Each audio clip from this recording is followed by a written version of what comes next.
Oracle of the Forgotten, The Humans, The Wandering Swordsman, Part 5. The swordsman and the half-demon had already packed their things before going to the bounty offices. She had suggested it, knowing the people of this office well and their tendency to want to destroy anyone who crossed them. Nalia knew she intended to cross them, in a way that would probably put another bounty on her head. At this point, she didn't care. She knew Odilon was the last heir to the throne. If she could take him to the Oracle, they may be able to restore the kingdom.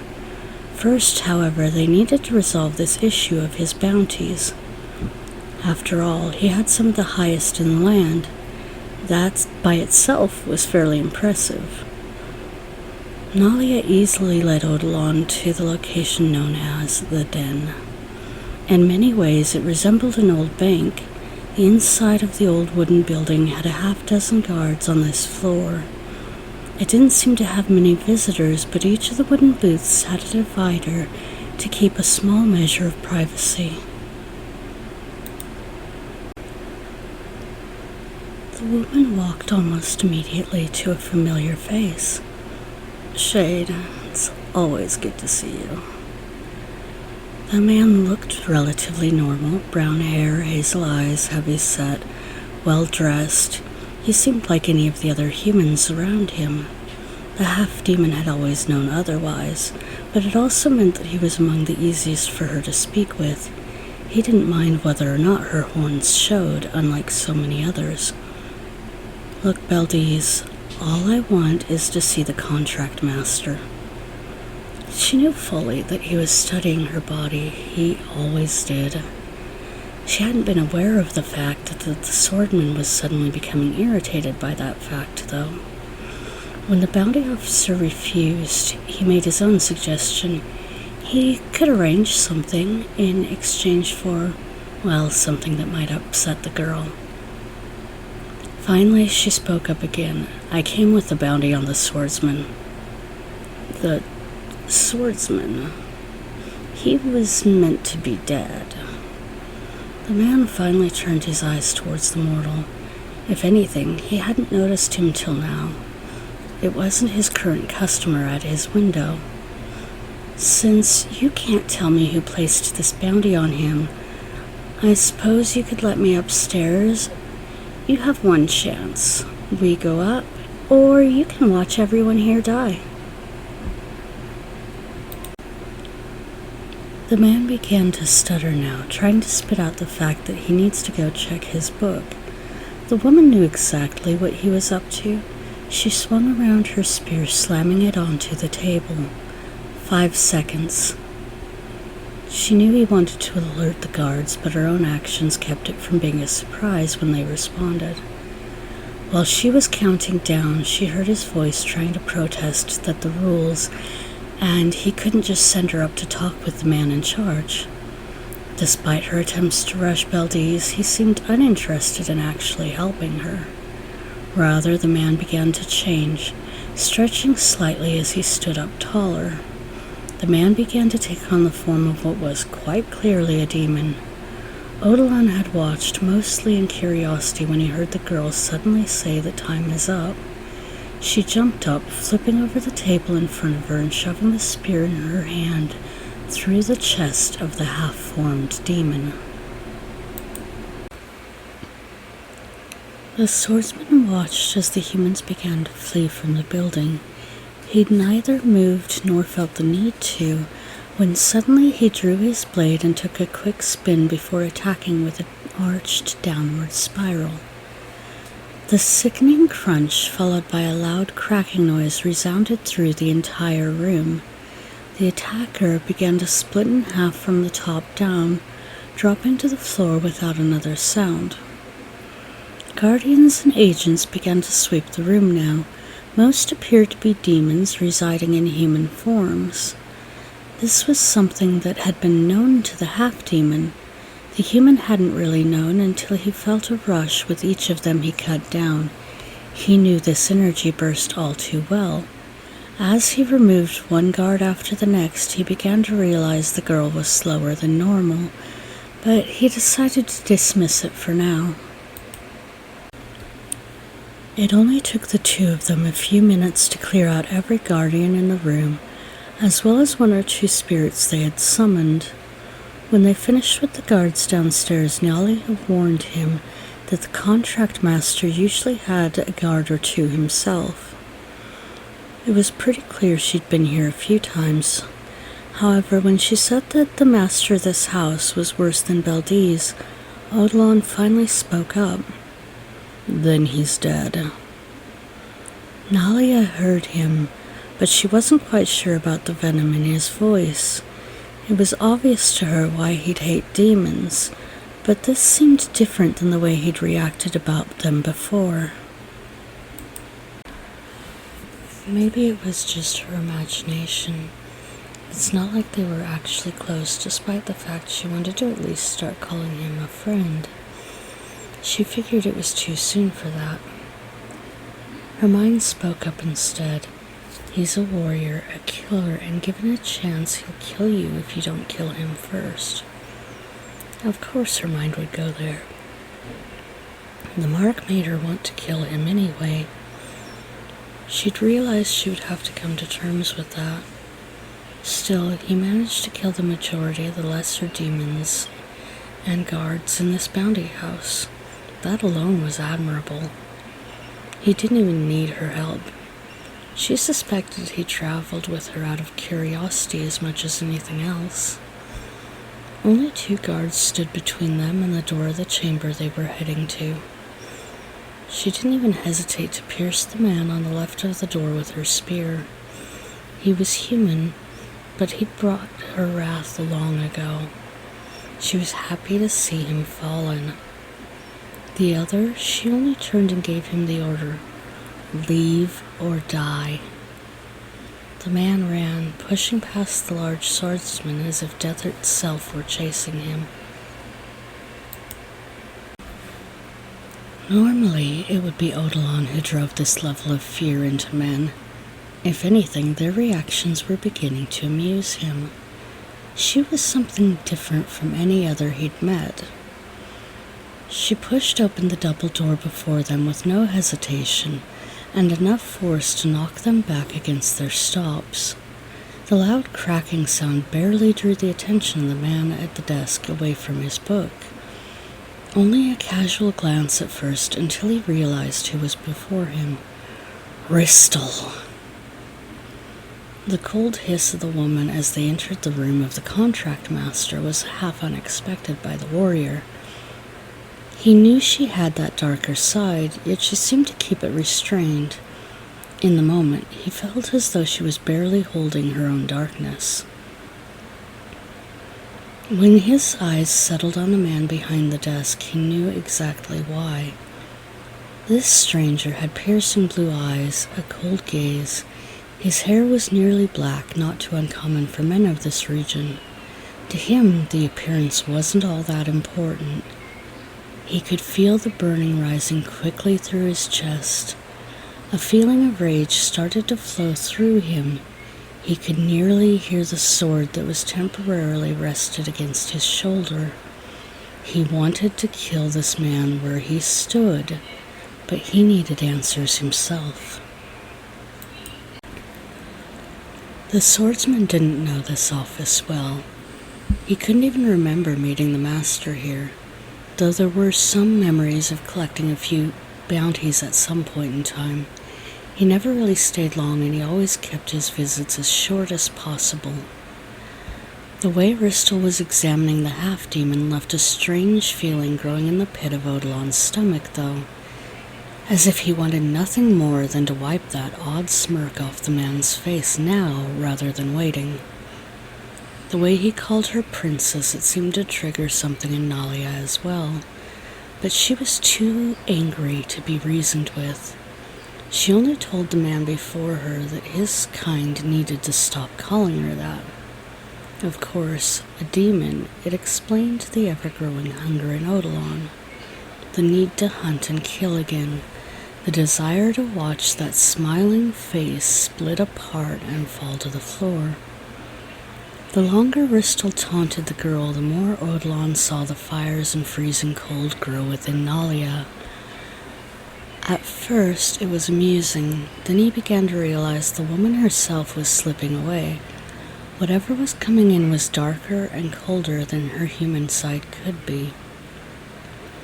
You are our kind shade, but why bring him here? He motioned to the mortal before insisting the woman should return to them again. I will never go back. I need answers. Nalia motioned towards the human, the army slayer, who placed the bounty on him. Odilon had to admit that was one he hadn't heard, another title for himself.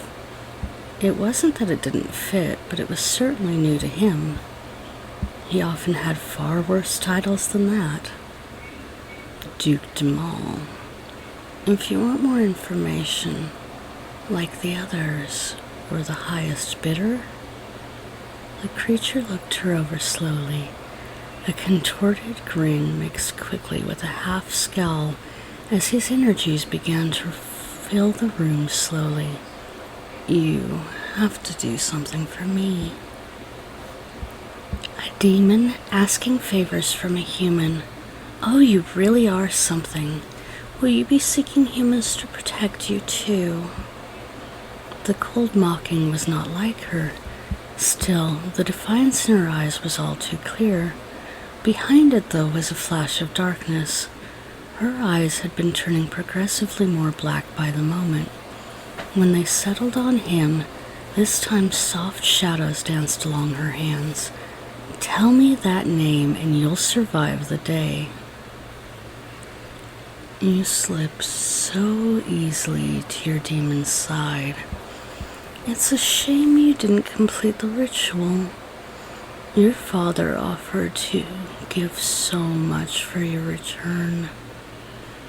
Ristel was deliberately mocking her, trying to draw her darkness out further.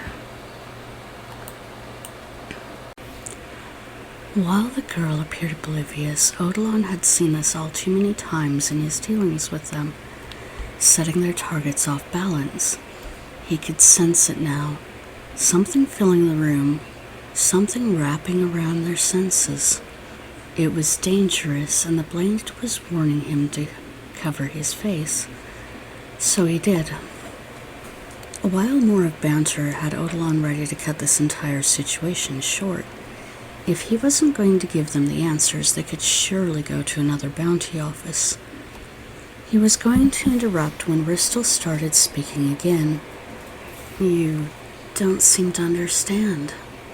Threatening me? I could have near godlike status by bringing you back to your husband, or you can give me what I want instead. The man leaned closer to her, reaching to offer a hand towards the woman. A sudden flash of darkness wrapped around the woman before she spoke again. You will tell me what I want to know, and how fast you answer will decide how soon I allow you to die. The mention of her husband had set her off. It seemed to light every bit of her into a cold fire. Even the human next to her had to question the situation. Husband? She was married? His thoughts continued quickly with addressing that her reaction certainly made it seem less than a consensual relationship. She probably had no say in it from the beginning. Could we just kill him and ask another office? Odilon wanted to be done with this. He could sense everything was wrong. Not just the strange scent starting to permeate the room, but this man was feeling less mortal as time went by. Now he had other concerns, with the blade starting to also mention Nalia as another demon within their presence. We could. She hardly turned her attention away from Ristel, though. Her focus was solely on him, even though she was still responding to questions. Answer my question. Who else has the bounty on him?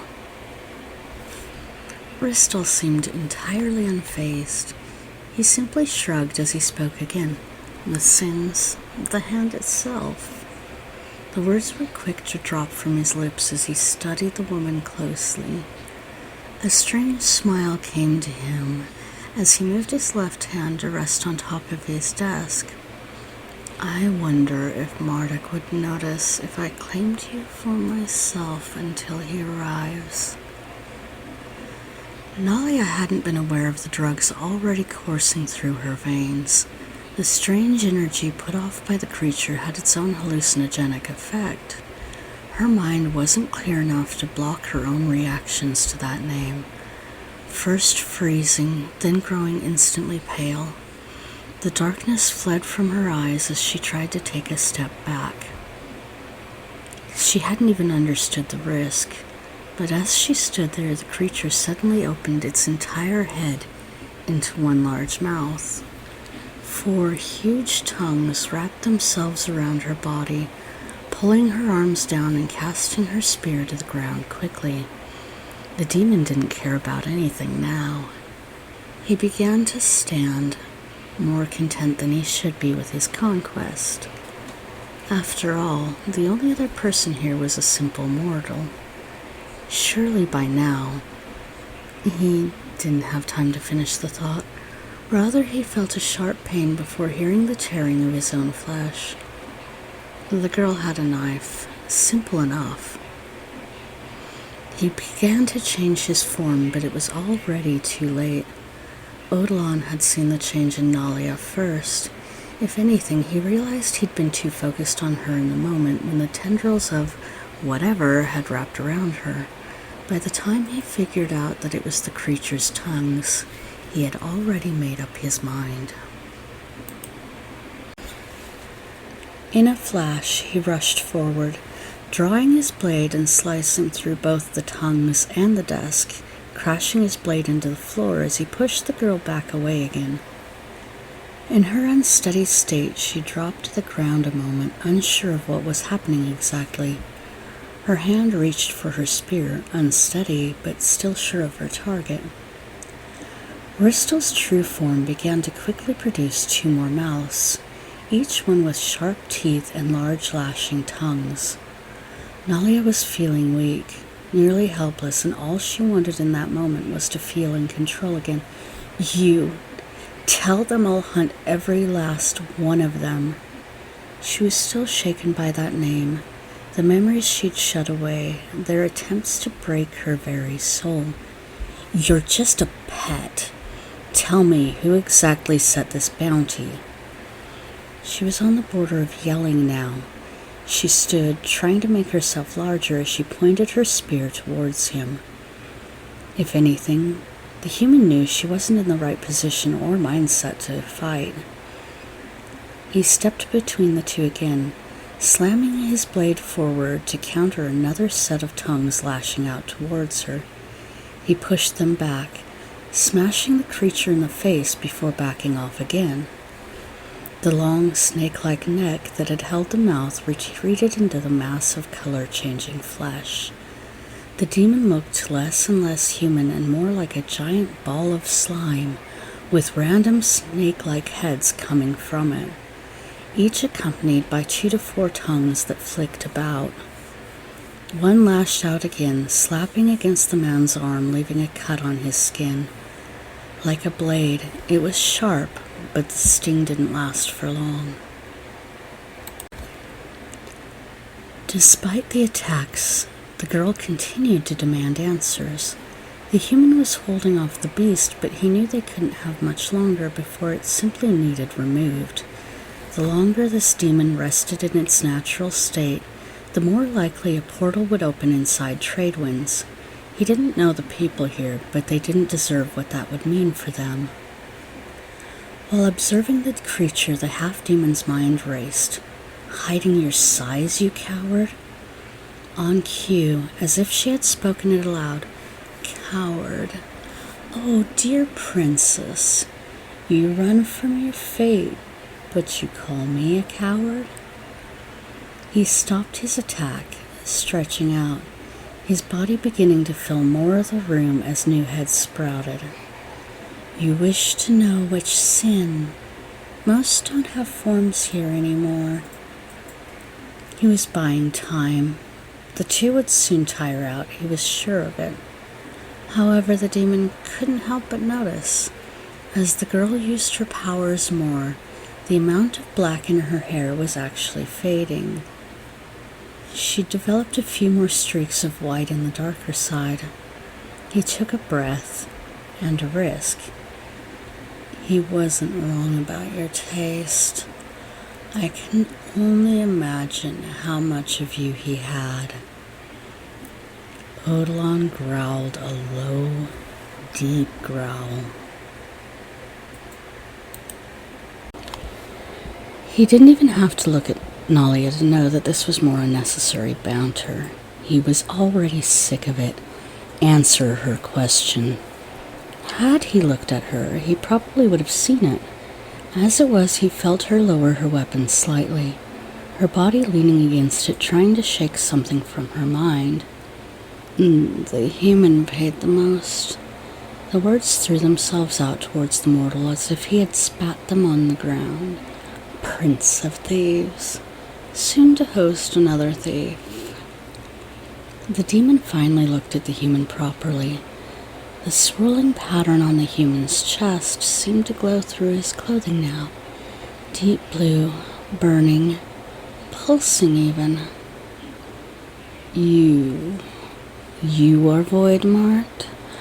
Of all the creatures, he's chosen a human. A pathetic, worthless mortal. He was going to continue when Odilon growled loudly. He raised his blade. The immortal implied it was his own family who betrayed him. More so, Gawain was the only one who could have been considered the prince of the bandits. Regaining her footing, the half-demon stepped closer. Keep talking. Tell me what you know of the Voidmark, of the one who gives them, who's hunting him. Her anger was growing as her mind was slipping further. Tricks. It was all tricks, and she wanted no more of it. Oh, you're sexy when you're angry. The demon was back, ignoring her words. By now, his human face had reformed, and he reached his hand out suddenly, flinging his arm beyond the length it should have been. Deep claws dug into her sides and her clothing, pulling her towards him until he was only inches away from her. Marduk. It was practically a whisper, but it didn't matter now. He knew her will was weak, and at this distance he could focus as much energy as he liked into tearing open her mind and memories. And that was exactly what he did. The word tore at her mind and soul. She began to feel her body freezing. She was faint now, barely able to speak a single word. No.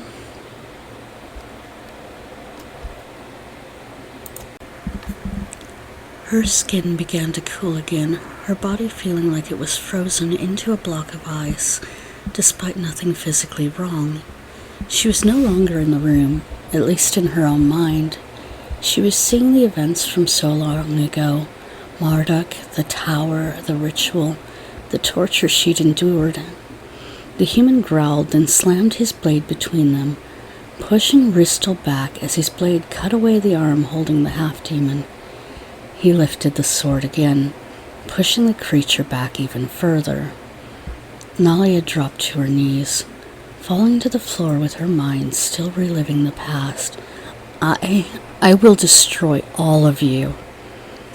The darkness took over now. Even the whites of her eyes had gone black. She managed to stand again, darkness dancing around her body as she motioned towards Ristel. Tell the sins I'm looking for them. I will hunt every last lord down, and I will kill them all. And there's our princess, speaking like a proper demon. Your father will be so pleased to know you're coming back to complete. But he found himself choking and stopping suddenly. Despite the swordsman standing between them, the spear in her hand barely missed him, flying beneath the blade that he was swinging to crash directly through the creature's throat. The voice that spoke filled the room, but not from the creature itself. There will be a new sin, and you will return to us by choice or not. I will destroy anything that comes for her. The voice of the human made Nalia pause. Had he just... No one had made such an offer before, to protect the likes of her. Still, he'd said exactly that. No one would have granted her any form of sanctuary. She was lost in her thoughts when she saw the mortal lift his blade, slamming the demon back into the nearby wall as he pulled it upwards again. Tell your masters I will kill anything that tries. He was now relentless, his blade swinging time and again, cutting every bit of this creature into the smallest pieces possible. He figured the remains would have been message enough. For now, he wanted to make sure this creature had suffered for everything he had done. By the time he had finished, most of the room and the both of them were covered in the black blood of the creature. The blade had a sheen of it before it suddenly seemed to draw itself inward, filling strange cracks and symbols. Soon it all vanished, leaving the blade looking like it had a normal, damaged surface. Why? She wanted to ask him why he took up for her, but she didn't get to speak. He told her it was dangerous and they needed to move on, then asked her which way they would go. Unsteadily, she took a few steps toward him, her spear flying back to her hand before she placed it on her back again. East. Let's go east. Closer to the capital, closer to the oracle, closer to... She felt her mind trail off. After all, she could barely function. Her mind was still flickering with memories and she felt heavily drugged. She couldn't seem to shake the feeling. Odilon watched her and then grabbed her hand to pull her closer. Without another word, he rested his sword against him before lifting her over his shoulder. His other hand held his blade as he kept an arm around her to keep her from falling. The woman demanded to be placed down, not that he cared in the least. He ran, carrying her as if her weight were nothing. Eventually, she gave up and just settled so as not to drop the both of them to the ground. She was honestly too tired to keep fighting. She had no idea how far he had run with her, only that the sun was setting and the darkness was beginning to close in. He took her to a cave nearby. She could sense it the second they entered. She whimpered, wincing at the pain as a searing sensation flared through her body. She tried to figure out where this new energy had come from. Burning was all too familiar, and she didn't have the strength to shelter herself from it. The words, "Do they hurt you?"